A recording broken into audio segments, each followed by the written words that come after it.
Straight Drive with Siva Prasad. Welcome to straight drive. పాత బస్తీలో సంతోష్ నగర్లో ఉన్నటువంటి ఒక అమ్మవారి దేవాలయం మీద నిన్న దాడి జరిగింది. లోపల ఉండేటటువంటి విగ్రహాలని ధ్వంసం చేసి ఆ ప్రదేశాన్నంతా అపవిత్రం చేసి తమ యొక్క అంతరంగాన్ని స్పష్టం చేశాయి అల్లరి మూకలు. అది ఎవరు చేశారు ఏంటి అనే దాని మీద ఎటువంటి నిర్ధారణ ఇప్పటివరకు జరగలేదు. కానీ స్థానికంగా ఉండేటటువంటి ప్రజలందరూ కూడా, ముఖ్యంగా హిందువులు, దాని మీద తీవ్రమైనటువంటి నిరసన తెలిపారు. అంతేకాదు సీసీటీవీ ఫుటేజ్ పరిశీలించి నిందితుల్ని అరెస్ట్ చేయాలని, వెంటనే దీని మీద తగిన చర్య తీసుకోవాలని వారంతా కూడా ఒక చిన్నపాటి ధర్నా నిర్వహించారు. భారతీయ జనతా పార్టీ పార్లమెంట్ అభ్యర్థిగా గత పార్లమెంట్ ఎన్నికల్లో పోటీ చేసి పరాజయం పాలైన మాధవీలత ఆ ఆలయాన్ని సందర్శించారు. లోపల జరిగినటువంటి దుష్కర్మని తీవ్రంగా ఖండించారు.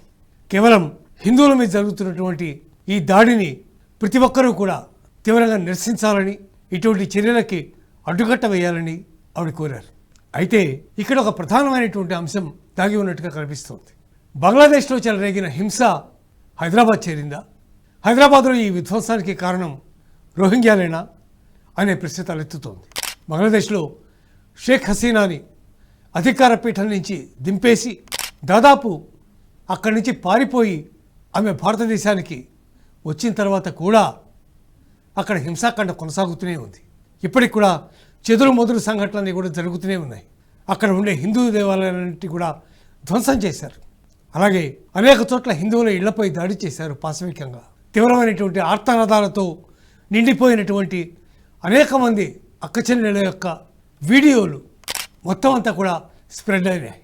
సోషల్ మీడియా మొత్తంలో కూడా చాలా వరకు అవే కనిపించినాయి. ఇంత పెద్ద హింసాకాండకి దారితీసినటువంటి పరిస్థితులు కేవలం షేక్ హసీనాని దింపేయడం మాత్రమేనా? కాదు. ఈ నెపంతో భారత్కి అనుకూలంగా వ్యవహరిస్తోందనే ఉద్దేశంతో ఆవిడని పదవి నుంచి తప్పించడం ఒక ఎత్తు అయితే, ఆవిడ వెళ్ళిపోయిన తర్వాత కూడా ఆ ముసుగులో దాడులు కొనసాగించడం రెండవ ఎత్తు. అనేక ఆలయాన్ని ధ్వంసం చేశారు. అనేక మంది వ్యాపార సముదాయాల మీద దాడులు చేశారు. అనేక చోట్ల లూటీలు చేశారు. అనేక చోట్ల దహనకాండ చేశారు. ఇంత జరుగుతున్న ప్రపంచం కింబనకుండా ఊరుకుంది. హిందువుల మీద జరుగుతున్నటువంటి దాడుల్ని ఏ పార్టీ ఖండించలేదు. ముఖ్యంగా భారతదేశంలో ప్రధానమంత్రి నరేంద్ర మోడీకి వ్యతిరేకంగా మాట్లాడుతున్నటువంటి కాంగ్రెస్ పార్టీ ఒక్క ముక్క కూడా మాట్లాడిన సందర్భం లేదు. సరే, అది ఒక విషయం. అయితే ఆ దమనకాండ ఇక్కడికి కూడా వ్యాపిస్తోందా అనేటటువంటి అనుమానాలు వ్యక్తమవుతున్నాయి. తొందరలో వినాయక చవితి రాబోతోంది. గణేష్ నిమజ్జన కార్యక్రమం ఉంటుంది.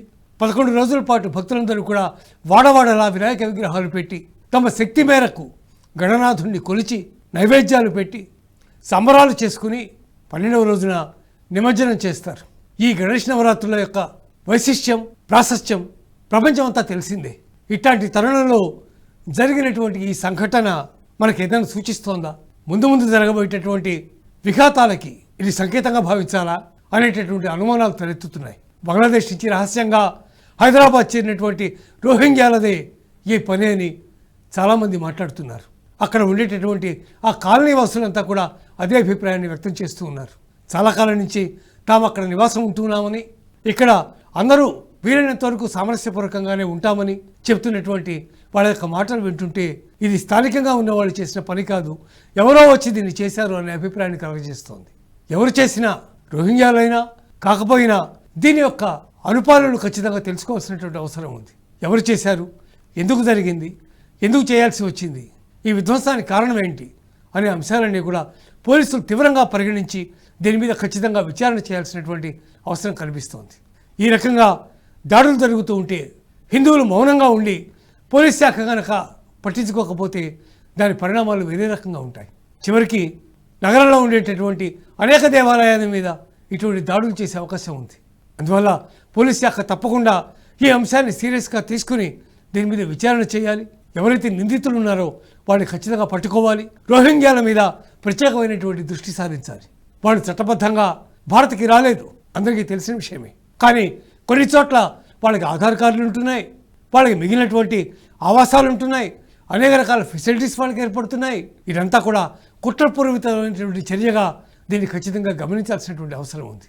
అంతేకాక రహస్యంగా హైదరాబాద్ చేరిన రోహింగ్యాలని ఎప్పటికప్పుడు వాళ్ళ మీద ఒక కన్ను వేసి వాళ్ళని ఇక్కడి నుంచి పంపించేసేందుకు ప్రయత్నం చేయాలి. లేదా వాళ్ళని కట్టడి చేసే ప్రయత్నం చేయాలి. అలా చేయని పక్షంలో వాళ్ళ యొక్క దాడులకి హిందువులు, హిందూ సమాజం, హిందూ దేవాలయాలు ఇవన్నీ కూడా బలయ్యేటటువంటి అవకాశం ఉంది. అందువల్ల ఈ అంశాన్ని చాలా సీరియస్గా తీసుకోవాల్సిన అవసరం ఉంది అని స్థానికంగా ఉండేటటువంటి ప్రజలందరూ కూడా చెప్తున్నారు.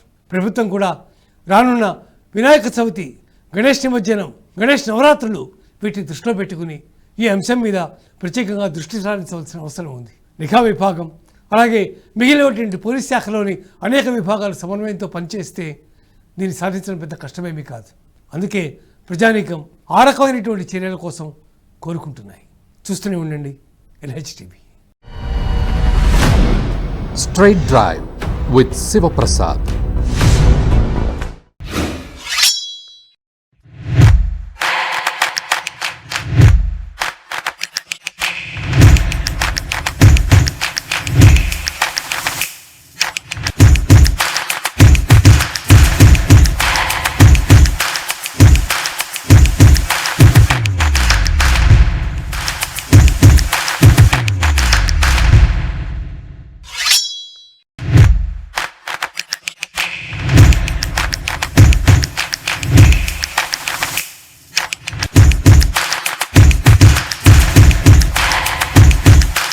ఈ వీడియో మీకు నచ్చినట్టయితే లైక్ చేయండి, 10 మందికి షేర్ చేయండి. అలాగే కామెంట్ల రూపంలో మీ అభిప్రాయాలను మాతో పంచుకోండి. Nationalist hub group of channels ను సబ్స్క్రైబ్ చేసుకుని తెలుగునాట జాతీయవాద జర్నలిజాన్ని ప్రోత్సహించండి. ఈ వీడియో కింద ఉన్న బెల్ ఐకాన్ పై క్లిక్ చేయడం మర్చిపోవద్దు.